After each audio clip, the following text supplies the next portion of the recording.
we just watched Godzilla x Kong, the new empire. Was it a new empire? Yeah, I'd say it was a new empire.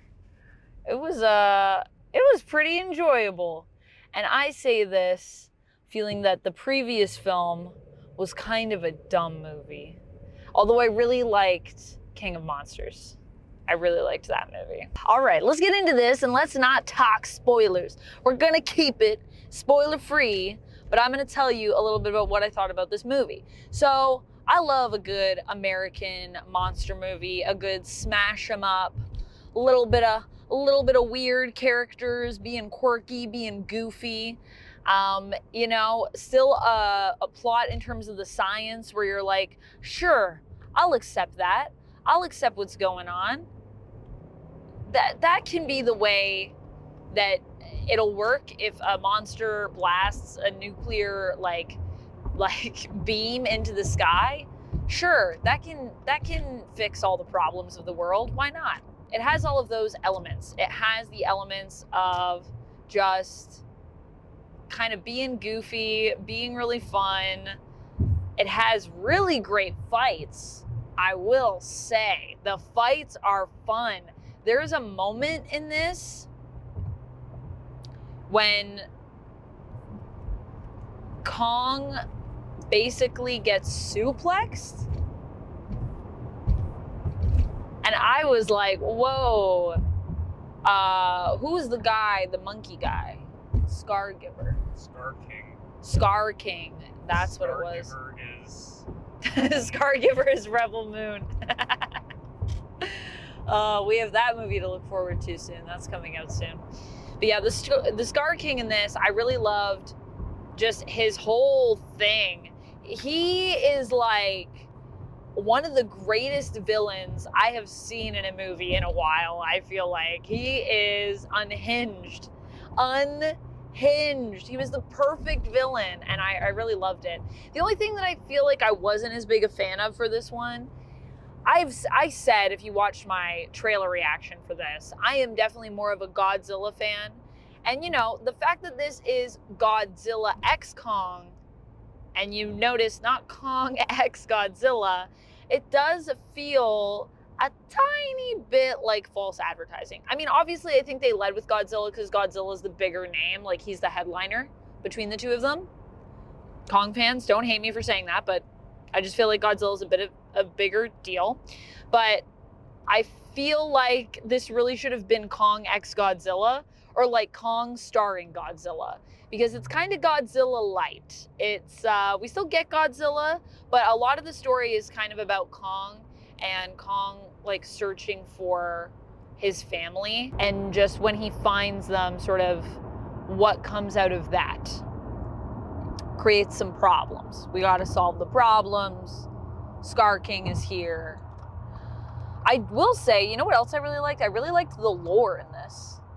Like the whole idea of, you know, why we're having this fight and how there's like a prophecy, and they just kind of like built this like back in the ancient days, this is what is going on, and this is why we have to come here together now.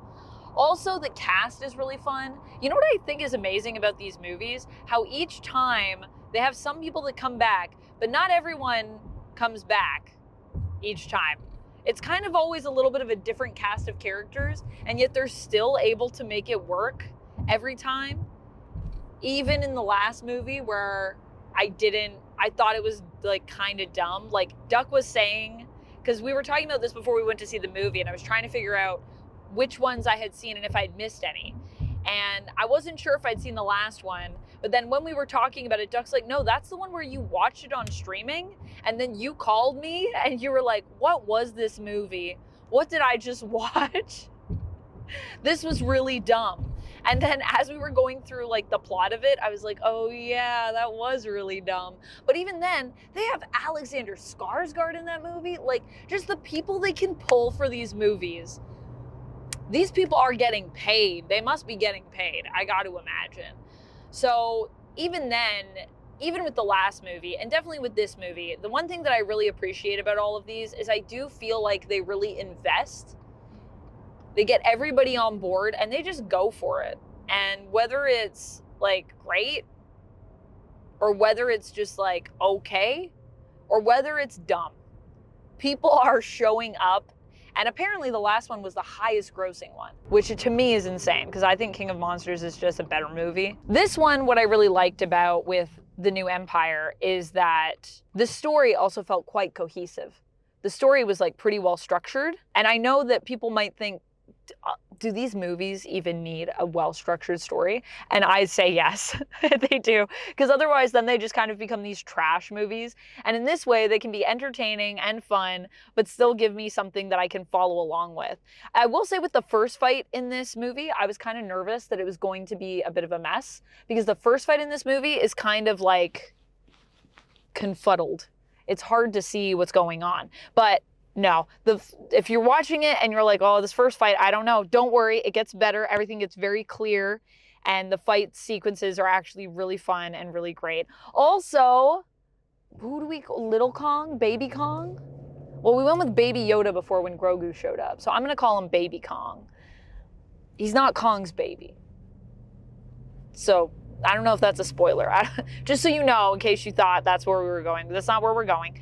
But Baby Kong, Little Kong, is one of my favorites. And I also love how they kind of fit in this whole idea of like just themes of family. There's also a whole like conversation in this that talks about like just filming everything and how like sometimes things are better left like uncovered because in that way we kind of preserve just the authenticity of them. I think what you meant was things are left covered. Uncovered means that people have seen it. Yeah, well, I mean, how do I want to say that though? It's kind of about this idea of enjoying things in the moment as opposed to like just exposing everything to the world, because in that way you kind of miss the magic of what's happening around you.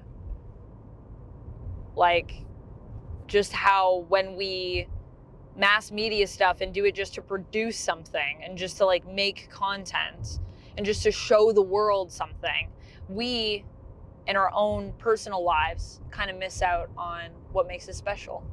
And the idea of when you share something with the world, it kind of diminishes it a little bit in value in terms of your personal value to it, I think, and your personal connection. Except this review. Yeah, except this review. No, but I mean, it was interesting and I did like that theme kind of being weirdly fit in there, but it weirdly worked. I really liked Trevor's character in this. Trevor's character is such a weirdo. He loves mosquitoes. Who loves mosquitoes? No one. No one. Him being like, there's this little bit that Trevor has in it where he lets a mosquito bite him. And then he's just like, you know, mosquitoes, this is only female mosquitoes bite you and it's because they need blood so they can have eggs. Amanda, all due respect, I don't think people want to hear about the mosquito. They want to hear about Kong and Godzilla fighting things. I know, but it was just such a weird moment. I have to talk about it. Yeah, so Godzilla fighting things is good, but yeah, it's kind of like Godzilla's around doing stuff to prepare for the final fight. The one thing I will say, although we did need the whole build up to it, is I kind of wish the final fight was more of the movie. That is a thing. But I also acknowledge that if the final fight was more of the movie, it would diminish the final fight. And there's something really special in this that I don't want to spoil for people because it wasn't spoiled for me, so I'm not going to spoil it for you. But there's something really awesome in this movie that happens in the third act, and I think if you are like me, you're really going to love it because there's something that happened that it's basically related to someone I really love in terms of the kaijus. Was removed from all the trailers. Yes, hidden from us. Duck noticed that there was something hidden, but didn't know what it was. There's a lot of empty space in certain parts of the trailer. There's a lot of empty space in certain parts of the trailer, yeah. Things should be. That's all I'll say. And then later you say, oh, I see what was there. So that's a little hint if you want to go back and take a look and see if you can try to figure it out. But wow, it was such a, I was not expecting it myself, so I didn't notice the empty space. So for me, it was a beautiful surprise. Yeah, all in all, I really enjoyed this. I definitely think it's worth going to the movies to see, especially if you are into Godzilla and Kong and you like to watch monsters beat each other up. I would say Personally, I think I'd give it a 7 or 8 out of 10. That's kind of where I'm at with Going it. back to the 10 scale? Oh, yeah, you want to go back to the 5 scale? I'm just going to rate it out of 5. Okay, well, sure, let's rate it out of 5. Then in that case, I guess I'd say a 3 or 4 out of 5. Like 4, I think if we're considering the genre of the movie and what it's setting out to do. 3, like overall in the greater scheme of cinema. What about you? What do you think? Out of 5? 3 out of 5, simply because I liked it more than when we saw Ghostbusters.